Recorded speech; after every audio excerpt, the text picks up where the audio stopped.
नमस्ते बहन जी। नमस्ते बहन जी, आप यहाँ? मेरी बेटी का एसडीएम की पोस्ट के लिए सिलेक्शन हो गया है। अरे वाह बहन जी, ये तो बड़ी खुशी की बात है कि बिटिया एसडीएम की पोस्ट के लिए सिलेक्ट हो गई है। बिटिया है कहाँ? हाँ बस आती होगी। लीजिए आ गई। नमस्ते आंटी जी। नमस्ते बेटा।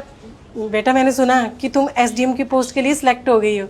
बहुत अच्छी खबर है, बहुत बहुत बधाई तुम्हें। अरे खुशी की बात तो है ही, ये तो होना ही था मेरी बेटी जो है। लेकिन देखिए बहन जी, मैंने ना इसे बहुत महंगे कोचिंग सेंटर में भेजा था। आप जानती हैं शहर का कितना महंगा कोचिंग सेंटर है वो, मंडल इंस्टीट्यूट। नाम सुना है उसका? अरे कहाँ सुना होगा, आप जैसे लोग तो उस इंस्टीट्यूट में जाने के सपने भी नहीं देख सकते। अरे सुनीता, कॉन्ग्रेचुलेशंस, तुम्हारा सिलेक्शन हो गया। हाँ, ये तो होना ही था। पता भी है कितनी पढ़ाई करती थी मैं, कितनी मेहनत करती थी। तुम्हारी तरह थोड़ी कि बस दिन भर लड़कों से बात करती रहूं। अरे सुनीता, ये क्या बोल रही हो तुम? ठीक ही तो कह रही है वो। बहन जी सच कहूँ, मेरी बेटी ना बहुत मेहनती है। अरे बड़ी मेहनत की है उसने इस पोस्ट के लिए। आपकी बेटी की तरह नहीं कि पढ़ाई लिखाई छोड़कर सारा दिन फोन पर लगी रहती है, लड़कों से बातें करती रहती है। अरे इसने भी थोड़ी बहुत मेहनत कर ली होती ना तो मेरी बेटी जैसी ऑफिसर तो नहीं, कम से कम कोई छोटी मोटी जॉब के लिए ही सिलेक्ट हो जाती है। अरे नहीं नहीं बहन जी, ऐसी कोई बात नहीं है। मेरी बेटी भी बहुत मेहनत करती है, बहुत पढ़ती है।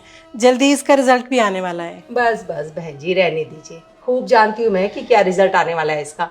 कभी हाथ में कॉपी किताब लिए तो देखा नहीं मैंने इसको। और वैसे भी देखिए, हर किसी के बस की बात नहीं है कि पढ़ लिख के एक बड़ा अफसर बन जाए। अरे कोई तो चाहिए जो ससुराल में जाके झाड़ू पोछा कर पाए।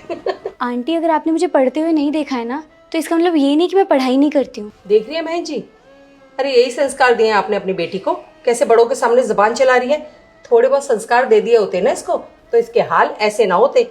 हमारी सोसाइटी की सबसे बदतमीज लड़की है आपकी बेटी। आंटी, ये कैसे बात कर रहे हैं आप? बिमला, तुम ये किस तरीके से बात कर रही हो मेरी मम्मी से? और तुमने नहीं देखा तुम्हारी मम्मी मुझसे किस तरह से बात कर रही है? सब सुनाई दे रहा है मुझे। ठीक ही तो कह रही है वो। और काम ही क्या है तुम्हारा? पढ़ाई तो तुम करती नहीं हो, बस दिन भर फोन में लड़कों के साथ चिपकी रहती हो। ये क्या बोल रही हो तुम? तुमने कब देख लिया मुझे लड़कों के साथ या फोन पे बातें करते हुए? बहुत बार देखा है मैंने, ठीक है?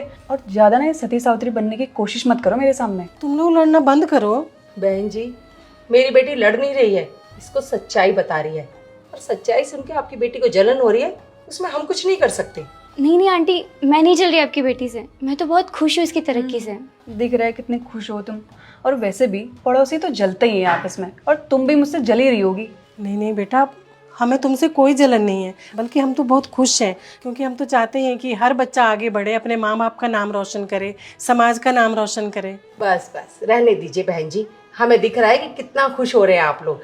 आप लोगों के जलने का धुआं ना यहाँ तक आ रहा है। वैसे आपको एक बात बताऊं, ये पढ़ाई लिखाई आप जैसे लोगों के बस की बात नहीं है। यही समझाने में आई हूँ यहाँ पर आपको कि इसकी पढ़ाई लिखाई बंद करवा के कहीं किसी अच्छे घर में शादी करवा दो, वरना किसी दिन खबर आएगी कि आपकी बेटी किसी आवारा लड़के के साथ भाग गई और फिर हमारी पूरी सोसाइटी की बदनामी हो जाएगी और हमारी तो समझो नाक ही कट जाएगी। बस हो गया आंटी जी, मैं कुछ कह नहीं रही हूँ, इसका मतलब ये नहीं कि आप कुछ भी बोलोगे। बिमला, तुम दोबारा मेरी मम्मी के सामने बोल रही हो।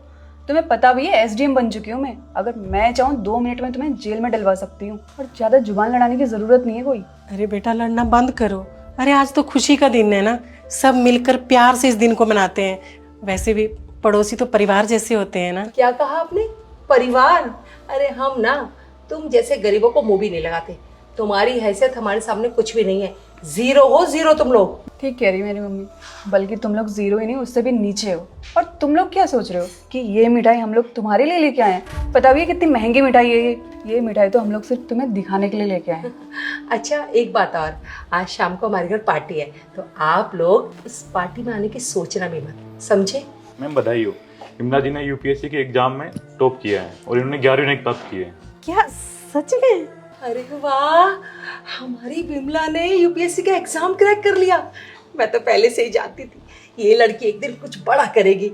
अरे क्यों ना करे, मेरा आशीर्वाद जो है इसके ऊपर। हाँ हाँ बिमला, मम्मी एकदम ठीक कह रही है। मुझे तो पता था तुम कितनी पढ़ाई करती हो, और आज देखो तुम एक आईएएस ऑफिसर बनने वाली हो। चलो अच्छा है, अब दोनों साथ में मिलकर सेलिब्रेट करेंगे। हाँ भाई, क्यों नहीं करेंगे सेलिब्रेशन। हमारी 2 बेटियों ने टॉप किया है, सेलिब्रेशन तो बनता ही है। बस बस मैडम, ये ड्रामा रहने दीजिए। 5 मिनट पहले आप क्या कह रही थी? अरे बहन जी, आप भी ना मेरी बातों को दिल से लगाकर बैठ गई हैं। वो तो बस यूं ही कह दिया था मैंने। हमेशा से जानती थी वैसे तो मैं कि विमला कुछ बड़ा करके दिखाएगी एक दिन। हाँ आंटी, मम्मी एकदम ठीक कह रही है। तुम तो रहने ही दो सुनीता, मुझे पता है तुम मेरी कितनी इज्जत करते हो। अरे तुम जैसे लोगों की वजह से ना सोसाइटी में लड़ाइयाँ होती हैं। तुम्हें पता है पड़ोसी कौन होते हैं? पड़ोसी परिवार जैसे होते हैं, जो एक दूसरे की मुसीबत में उनका साथ दें, ना कि आप लोगों की तरह जो मजाक उड़ाने आ जाएं। और अगर आप मुझे पढ़ते हुए नहीं देख रही है ना, इसका मतलब ये नहीं कि मैं पढ़ाई नहीं कर रही हूँ, इसका मतलब ये है कि मैं दिखावा नहीं करती हूँ आप लोगों की तरह, क्योंकि आप लोगों को तो दिखावा ही करने आता है, वो भी उन लोगों के सामने जो आपसे छोटे हैं। नहीं विमला, तुम गलत समझ रही हो। मैं तो तुम्हारी हमेशा रिस्पेक्ट करती थी। तुम प्लीज़ रहने ही दो, मुझे अच्छे से पता है। अरे बेटा कैसी बातें कर रही हो? मैम सीएम सर आने ही वाले होंगे बधाई के लिए, क्या हम आपका इंटरव्यू ले सकते हैं? अरे हाँ हाँ, अभी दे दूंगी इंटरव्यू। इतने भी क्या जल्दी हो रही है? मैम आपका इंटरव्यू नहीं, इनका। अरे तो ठीक है ना, मेरी बेटी भी इंटरव्यू दे देगी, आखिर हम है तो एक परिवार ही ना। बस कीजिए बहन जी, आप सुना नहीं आपने क्या कहा उन्होंने? इंटरव्यू विमला का होने वाला है। और क्या कह रहे हो आप कि हम सब परिवार हैं? हम तो आपको परिवार ही समझते थे, लेकिन आपने कभी नहीं समझा। आपने अभी बोला ना कि हम आपकी नज़रों में ज़ीरो हैं। आप ना यहाँ से जा सकती हैं। चल बेटा। अभी जो आपने वीडियो देखी इसमें बहुत ज़्यादा इंपॉर्टेंट मैसेज है, तो जल्दी से इस वीडियो को सभी फ्रेंड के साथ, फैमिली के साथ शेयर कीजिए, क्योंकि आपका एक एक शेयर हमारे लिए बहुत मोटिवेशन देता है, हमें मोटिवेट करता है वीडियोस बनाने के लिए। जल्दी से शेयर कीजिए और इस वीडियो का सही मॉरल कमेंट करके बताइए कि इस वीडियो का सही मॉरल क्या होना चाहिए। जल्दी से कमेंट कीजिए, मैं आपके कमेंट का वेट कर रहा हूँ। और अगर आप लोग कोई सुझाव देना चाहते हैं तो मुझे कमेंट बॉक्स में दे सकते हैं। जल्दी से कमेंट करके आप सुझाव दीजिए। और आप में से बहुत लोग हैं जो अपनी स्टोरी मुझे इंस्टाग्राम में भेजते हैं, तो आप लोग अगर जब भी मुझे स्टोरी इंस्टाग्राम में भेजें तो आप एक मॉरल लिख दीजिएगा कि आपकी स्टोरी से क्या मॉरल निकलता है, ताकि आपकी वीडियो पे हम जल्दी से, मतलब आपकी स्टोरी पे हम जल्दी से वीडियो बना सके। तो आप लोग जल्दी से एक स्टोरी मॉरल के साथ भेजिए और इस वीडियो को सभी फ्रेंड के साथ, फैमिली के साथ शेयर कीजिए। हमारे यूट्यूब चैनल को सब्सक्राइब कीजिए, हमारे फेसबुक को फॉलो कीजिए। हमेशा सब्सक्राइब रहिए, खुश रहिए। Thank you.